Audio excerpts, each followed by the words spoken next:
Oh my god, guess what, you guys? Willow Tree is playing on the radio in Nepal. So cool. This is me.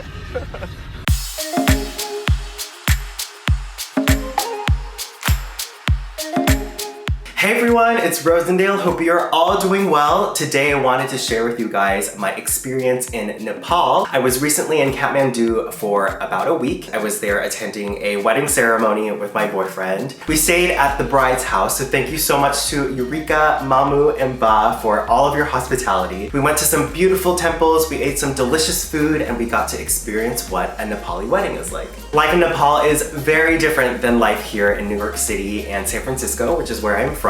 So I wanted to share and compare those experiences with you guys. And yeah, here we go. Nepal is a country filled with beautiful architecture and temples. So one of the first places we went to was the Bhutannath Stupa. This stupa is one of the largest temples in Kathmandu, and supposedly it lies on an ancient trading route and merchants would come and offer their prayers. The stupa is surrounded by a ton of buildings, a ton of shops. It's filled with Nepali people and tourists alike. I got to see this huge prayer bell, which is supposed to release the good mantras while it's spinning, so hopefully I caught some of the good luck. By the way, there were so many pigeons here, so if you're a pigeon and you haven't found a home yet, look no further. Since I was in Nepal for a wedding, I got to experience all of the customs and traditions. Here, one of the aunties was offering me a prayer. I also got some mendi, or henna, done, and I learned that it's traditionally only for women, so I did get a few stares while I was there, but it was so beautiful. My friend's wedding was separated into 3 separate days, so on the first day, it was the bride's reception. It was held at a place called Yeti Events, which was a huge wedding venue. On the day of the reception, we got there a little bit early to help set up. The bride's family put together a ton of gifts to be given to the bride and groom for the wedding. Here's a video of Eureka cutting the cake, which had 2 cute dogs on it. At the beginning of the night, the place wasn't very packed, but by the end of the night, the place was super jam-packed with friends and family. It was so fun. The dance floor stayed oddly empty though, so I decided to have a dance party of myself. The second day of the wedding was the actual wedding ceremony, so there were a ton of wedding rituals to be done with all of the friends and family members that were there. Here's a video of my friend Regina and somebody from the groom's side trying to barter for the groom's wedding shoes, which is a fun tradition that they have. Besides that, there was a full band playing at the wedding, which was held at Royal Empire Hotel. There was a ton of food for everybody to enjoy. By the way, I'll be doing a separate video on all of the food that I had in Nepal, so if you want to see that video, make sure to hit the subscribe button. We had a jam-packed day, so Bae definitely had to take a little nap.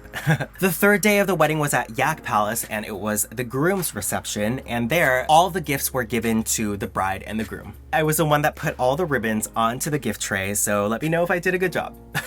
So during my time in Nepal, I stayed in Kathmandu, and I was able to explore the ins and outs of the city. The residential areas look a lot different than those of the United States. To some people, Nepal is still considered a developing country. There's about 1 power outage a day, sometimes up to 3. It's not safe to drink the tap water, so we got some bottled water while we were there. Most of the main roads are paved, but a lot of the residential roads aren't, so it was pretty bumpy while we were driving. Also, because of the road conditions, there was a lot of dust while we were there. So much so that we decided to wear masks whenever we were out and about. The traffic in Kathmandu got pretty bad while I was there. Kathmandu is only about 20 square miles, so sometimes it could take up to an hour to travel only 2 miles. A lot of the roads are shared by pedestrians, motorcycles, and bicycles alike.